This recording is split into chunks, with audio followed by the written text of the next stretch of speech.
Halo Sobat Muda, seneng banget di bulan yang penuh dengan kemerdekaan, dengan kemenangan, dengan sukacita. Hari ini kita ketemu lagi di Ngebum 180 derajat bersama saya, Tika.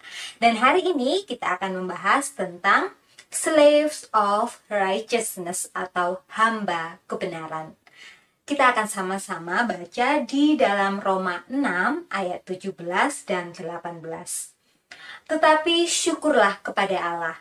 Dahulu memang kamu hamba dosa, tetapi sekarang kamu dengan segenap hati telah mentaati pengajaran yang telah diteruskan kepadamu. Kamu telah dimerdekakan dari dosa dan menjadi hamba kebenaran.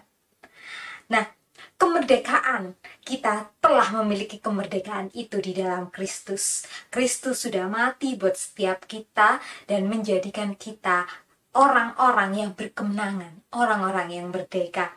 Nah, kemerdekaan atas dosa ini merupakan anugerah dari Allah sendiri. Kita tidak dapat berbuat apa-apa, kita tidak dapat mengambil sikap atau perbuatan apapun untuk merdeka dari dosa. Jalannya hanya satu, yaitu Allah sendiri.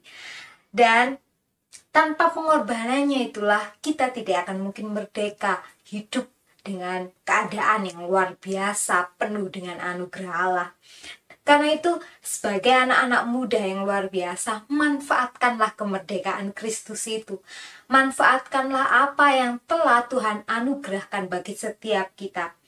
Kita adalah umat yang telah ditebus, harus memiliki rasa hormat dan syukur kepada Allah.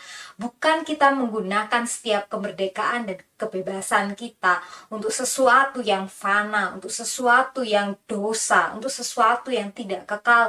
Tetapi manfaatkanlah kemerdekaan Kristus itu menjadi satu ungkapan syukur kita, menjadi satu hormat kita. Karena kita tidak dapat berbuat apa-apa selain Allah. Kita disebut sebagai hamba kebenaran melalui perbuatan dan pengabdian kepadanya di dalam kebenaran. Kita ini adalah hamba-hamba kebenaran, anak-anak muda yang luar biasa. Karena itu, hari ini kita akan membahas 3 poin penting. Yang pertama adalah manfaatkan kemerdekaan Kristus itu menjadi satu ucapan syukur, menjadi satu rasa hormat, sehingga apa yang kita perbuat, apa yang kita lakukan, kita melakukannya karena satu tujuan, yaitu untuk mempermuliakan Allah. Karena kita tidak dapat membalas apa-apa, kita tidak dapat membalas apa yang Tuhan sudah berikan buat kita. Karena itu, sebagai anak-anak muda, mari manfaatkan kemerdekaan Kristus itu. Kita adalah anak-anak yang sudah dimerdekakan dan hidup di dalam kebenaran, maka biarlah hidup kita pun senantiasa selaras dan sesuai dengan kehendaknya.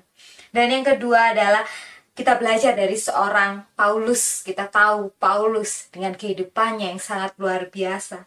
Paulus mempunyai komitmen yang benar dan mulia.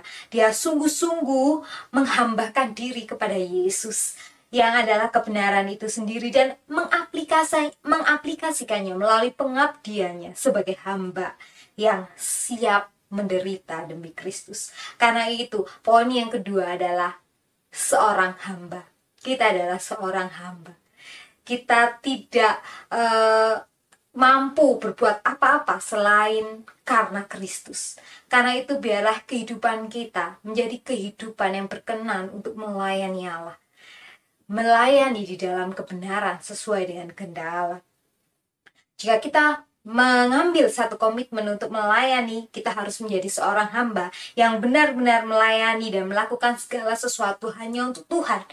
Bukan untuk dipandang manusia, bukan untuk memegahkan diri sendiri, tetapi semata karena kita mengasihi Allah, karena apa yang Tuhan sudah berikan buat kita terlebih dahulu. Dan yang ketiga adalah sangkal diri, pikul salib. Sebagai hamba kebenaran, Tuhan tidak menjanjikan bahwa kehidupan kita adalah kehidupan yang mudah.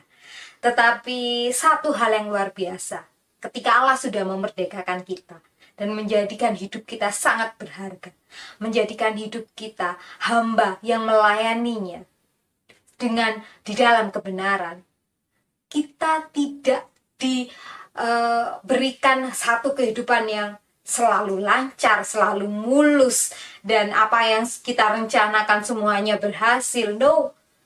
Tetapi Tuhan mau supaya kita sebagai hamba kebenaran merelakan diri, merelakan hidup kita, mengikis setiap ego kita, sehingga Allah bisa terus ada di dalam kehidupan kita, dan kebenaran itu terus ada di dalam kehidupan kita.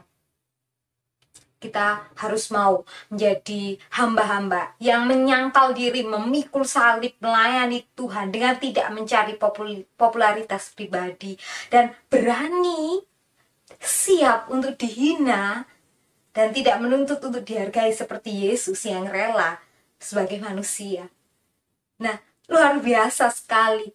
Tuhan sudah mengingatkan bahwa kehidupan kita, bahkan di dalam pelayanan kita seringkali terjatuh dengan kesombongan diri. Tetapi Tuhan bilang, sangkal diri, pikul salib. Sebagai hamba kebenaran, kita harus mengorbankan hidup kita supaya kehidupan kita selalu benar di hadapan Allah. So it's time to change your mind. Waktunya ngebum. Hari ini kita belajar ada 3 hal yang luar biasa, bahwa hidup kita adalah hidup yang sudah dimerdekakan oleh Allah. Kita adalah hidup yang penuh dengan anugerah yang Tuhan sudah berikan. Dan yang kedua, mari memiliki komitmen menjadi hamba yang melayani Allah dengan sungguh-sungguh, yang melayani Allah dengan sepenuh hati, dan biarlah setiap kehidupan kita hanyalah untuk mempermuliakan namanya. Dan yang terakhir, kita belajar untuk selalu mau, siap, rela mengorbankan setiap kehidupan kita. Kita mau menyangkal diri kita mau memikul salib Allah, kita mau berkorban supaya kehidupan kita bukan karena kita sombong, kita bermegah, tetapi karena kita mau mencerminkan Allah di dalam kehidupan kita. Sebagai anak-anak muda yang luar biasa, mari terus berjuang. Kita adalah anak-anak Tuhan yang sudah dibenarkan, sudah dimerdekakan.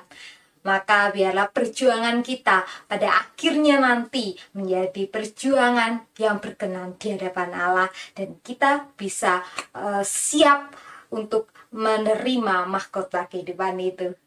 Selamat berjuang, Tuhan Yesus memberkati. Terus tonton video Ngebum dan bagikan kepada teman-teman yang lain, juga subscribe channel YouTube dari Diaspora Generation juga Pemuritan.